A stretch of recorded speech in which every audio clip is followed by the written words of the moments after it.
Hello, this is Kanisha Grayson, founder and CEO of The Art of Applying. The Art of Applying is an admissions consulting firm that helps applicants from all over the world get into the world's best grad schools and get money to pay for it. Today, we are here to celebrate and share the story, advice, and encouragement of our amazing client, Josh. Hi, Josh. Hi, Kanisha. How are you doing? I'm doing well. I'm doing great. Very happy to be speaking with you. Thank you for your time. So what I would love to start with, because you know we start all of our calls with celebrations, and of course I want your celebration to be the schools you've gotten into. So go ahead and tell us what we're celebrating today. Well, so we're celebrating, I applied to do an MBA. So I applied to IESE, Dartmouth Tuck, and Chicago Booth. And so I got into IESE, the second round. So pretty happy about that. An amazing school from all the people I've heard from. And I've gotten waitlisted at Dartmouth and Chicago. So still waiting on that news, but I think so far I'm pretty happy. Okay, great. And so as you may or may not know, Barcelona is my favorite city in the entire world. So I'm a big fan. We also have a client who did a video as well, Humam, who is at IESE. So it would be great for you two to connect. I can give you his information. And then of course, with that Dartmouth waitlist and the booth waitlist, like you're not alone, and we're happy to help you navigate that. So we will continue to work together on that through May 1st, 2020.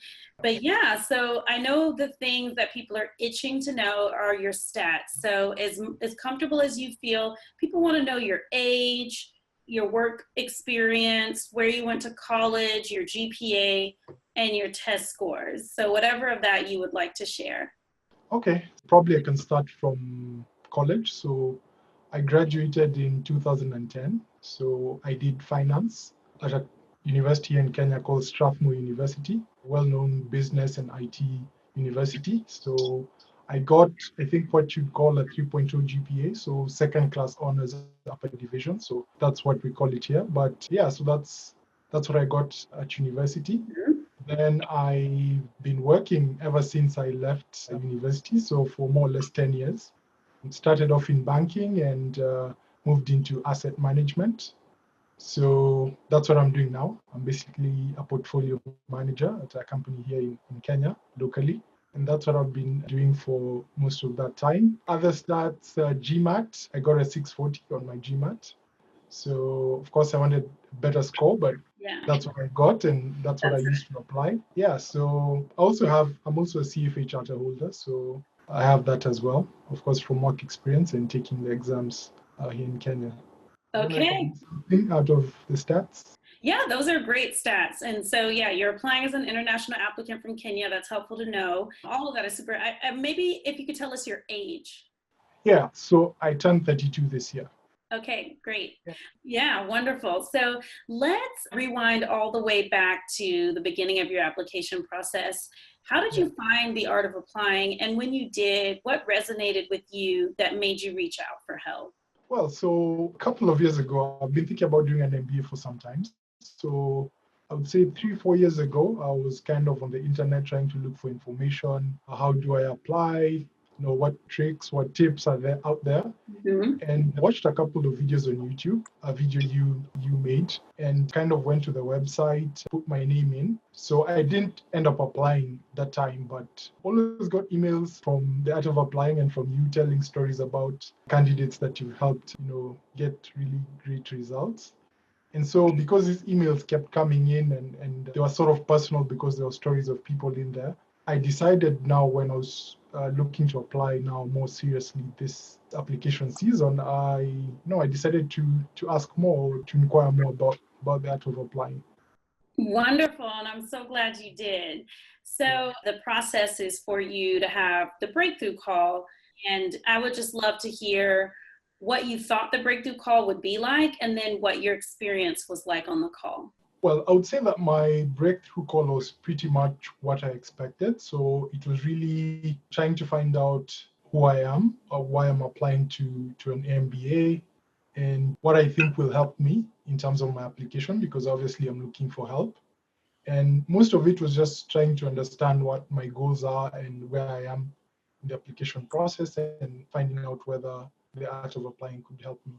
So I think that was pretty much covered in the breakthrough call. Yeah, so I'd say my breakthrough call was, pretty up to my expectation. Of course, hanging over my head was the issue of cost. So Yeah.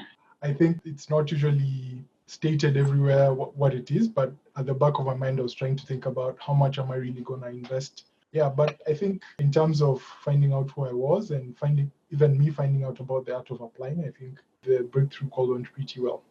Okay, wonderful. And so, yeah, how did you think about the investment that we asked you to make in order to enroll in the application accelerator? How did it feel? Did you feel scared, or what were your thoughts once we did say the number and invite you to work with us? Yeah, so it was interesting to me because someone could look at it and say, this is a significant investment. And I felt that as well, but I thought about it in terms of, I want to go do an MBA at some of the best schools in the world, where tuition plus living costs is going to be like $200,000. Yep. I'm going to miss all the income that I'm making. Of course, I've been working for 10 years, so my income is decent.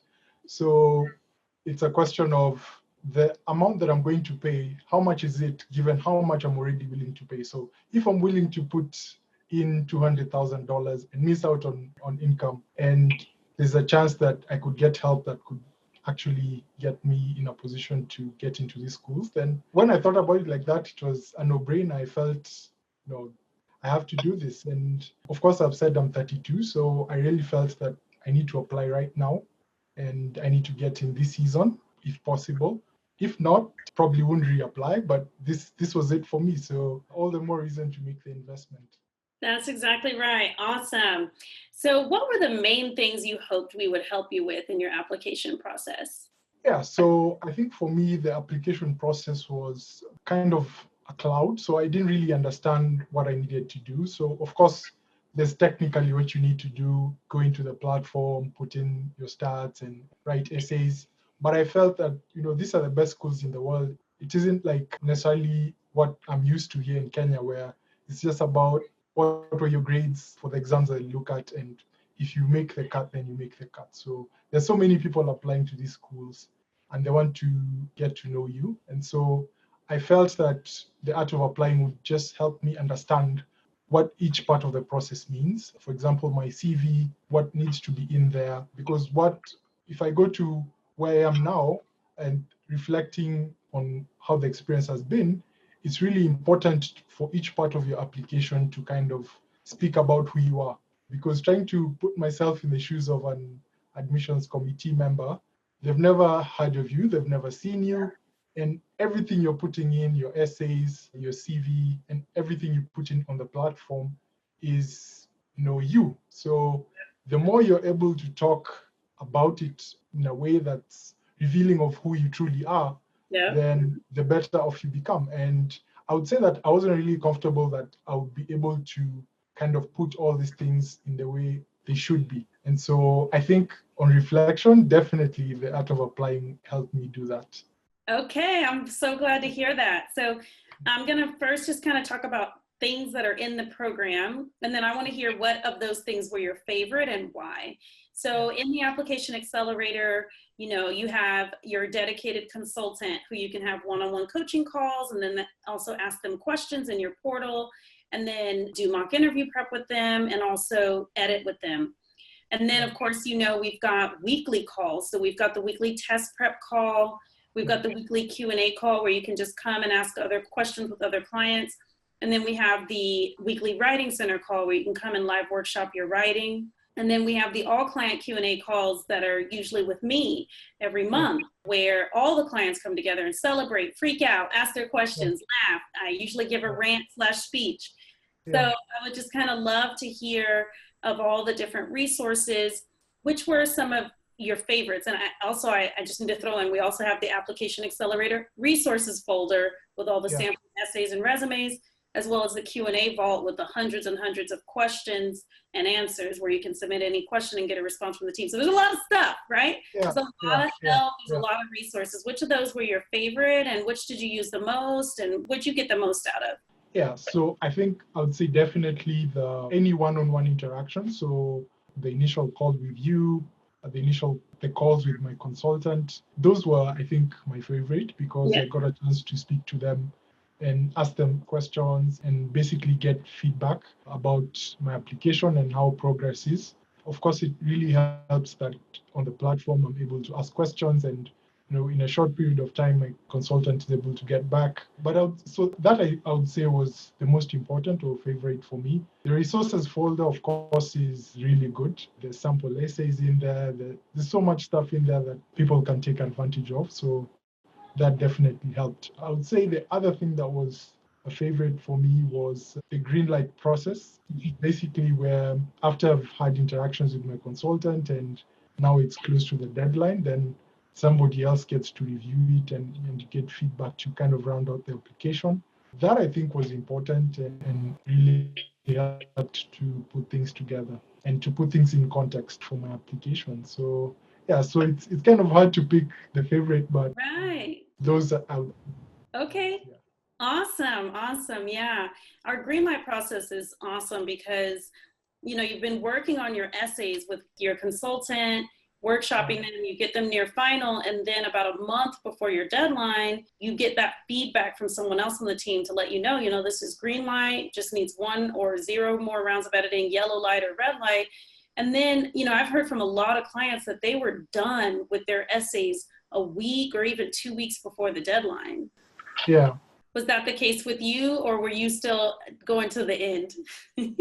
I think I was done with my essays, I think probably 2 to 3 weeks.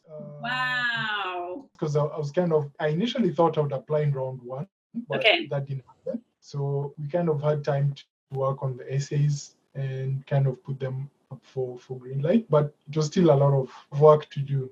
Yeah. Yes, for sure. And as you know, the program is very diverse. We have people from all over the world.